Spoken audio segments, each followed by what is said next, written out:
আজকে আমার এই ভিডিওটি দেখার জন্য সবাইকে ওয়েলকাম জানাচ্ছি। আমার আজকের রেসিপি হচ্ছে ওভেন ছাড়া চুলায় চিকেন পিৎজা তৈরির রেসিপি। এই পিৎজাটা খেতে এত মজা ও সুস্বাদু হয়, কেউ বুঝতেই পারবে না এটা চুলায় তৈরি করা চিকেন পিৎজা। তো বরাবরের মতো এবারও থাকছে চুলায় পিৎজা তৈরি করার অনেকগুলা টিপস। সবগুলা টিপস জানতে হলে ভিডিওটি শেষ পর্যন্ত দেখতে থাকুন। প্রথমেই আমি এখানে একটা বড় সাইজের একটা বাটি নিয়ে নিলাম। এখানে আমি 1 কাপ ময়দা দিয়ে দিলাম। তোমরা তোমাদের পছন্দ মতো ময়দাটা দিতে পারো। আমি যেহেতু একটু বড় সাইজের পিৎজা করব, সেই জন্য এখানে আমি 3 থেকে 4 কাপ ময়দাটা দিয়ে দিলাম। আর এখানে কিন্তু ময়দা ইউজ করতে হবে, আটা ইউজ করা যাবে না। তারপরে আমি এখানে ইস্ট দিয়ে দিব।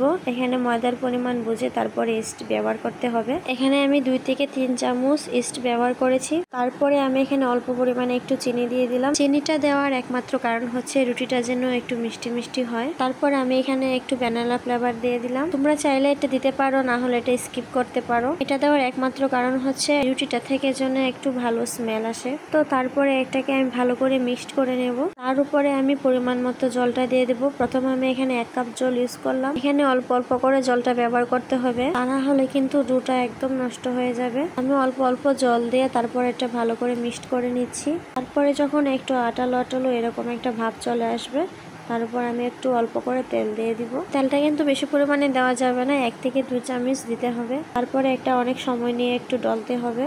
তারপরে এখানে আমি একটা ঢাকনা দিয়ে ঢেকে দিলাম। আর এদিকে আমার আগে থেকে এগুলো রেডি করা ছিল। এখানে আছে মাশরুম, পেঁয়াজ, কাঁচামরিচ, গাজর। এখানে তোমরা তোমাদের পছন্দ মতো সবজি দিতে পারো। যেহেতু আমার কাছে এখন এগুলো আছে, তাই আমি এগুলো দিয়ে পিৎজাটা বানাবো। এদিকে আমি মাশরুমটা ছোট ছোট করে কেটে নিয়েছি। পিৎজার ডোটাকে আমি প্রায় 1 ঘন্টার মতো রেখে দিব। তার মধ্যে আমি এদিকে চিকেনটাকে রেডি করে নিব। তো ফার্স্টে আমি এখানে অল্প পরিমাণে চিকেন নিয়েছি। তার মধ্যে একটু হলুদের গুঁড়া, একটু লঙ্কা গুঁড়ো আর একটু লবণ দিয়ে দিব। তারপরে এখানে আমার কাছে কিছু মশলা ছিল, তো এগুলো আমি দিয়ে দিব।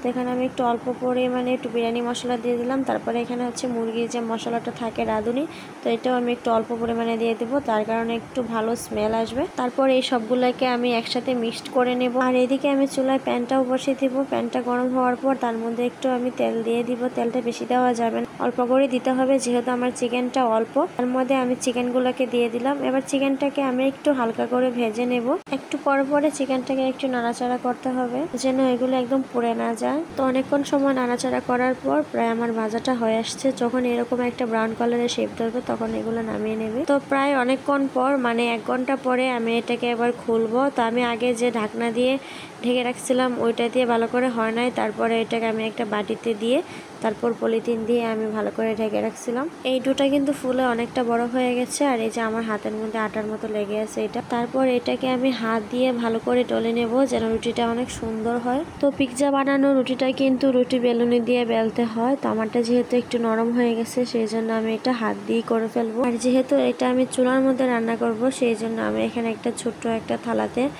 এই ডোটাকে আমি দিয়ে দিচ্ছি। তারপরে এটা আমি একটা চামচ দিয়ে এরকম ভাবে করে নেব, কারণ আমি সব ভিডিওতেই দেখেছি যে পিৎজা বানানোর সময় এরকমটা করতে হয়। এটা করে নিলে পিৎজার যে সসগুলো ব্যবহার করা হয়, ওই সসগুলো একদম রুটির ভেতরে ভালো করে ঢুকে যায়। তো এটা আমি করে ফেললাম। আর তারপরে তার মধ্যে আমি একটু সস দিয়ে দেব। তো আমি একটু বেশি করে সসটা দিয়ে দিলাম, কারণ এই সসটা কিন্তু আমার কিন্তু অনেক ভালো লাগে। পিৎজার মধ্যে যত সস ইউজ করা যায়, পিৎজার টেস্টটা কিন্তু তত বাড়িয়ে দেয়। তো তারপরে আমি এদিকে পিৎজার উপরে মাশরুমটা দিয়ে দিলাম। মানে আমার যা যা ছিল সবগুলো আমি এখানে দিয়ে দেবো। এখানে তোমরা তোমাদের পছন্দ মতো জিনিসগুলো দিয়ে দিবে। তো ফার্স্টে আমি এখানে অনেকগুলো মাশরুম দিয়ে দিচ্ছি।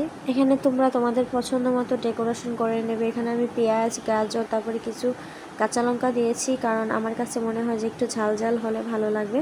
তারপরে আমি যে চিকেনটা মানে ফ্রাই করা ছিল আমার, ওই চিকেনটাও আমি দিয়ে দিব। তারপরে পিৎজার যে মেন জিনিসগুলো, এগুলো হচ্ছে চিজ। তো আমি একটু বেশি করে চিজগুলো দিয়েছি। আর চিজটা যেহেতু ফ্রিজ থেকে বের করা ছিল, সেই জন্য আমি একটু কেটে কেটে চিজটা দিয়েছি।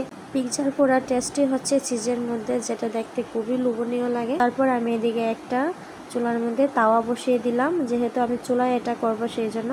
তো ওই তাওয়াটা আমি প্রায় 2 মিনিট একদম ভালো করে গরম করে তার মধ্যে আমি পিৎজার থালাটা বসিয়ে দিব। তো তারপরে কিছুক্ষণ পর আমি একটু দেখে নেব। প্রায় আধা ঘন্টা পরে আমি একটু দেখবো পিৎজাটা কেমন আসছে।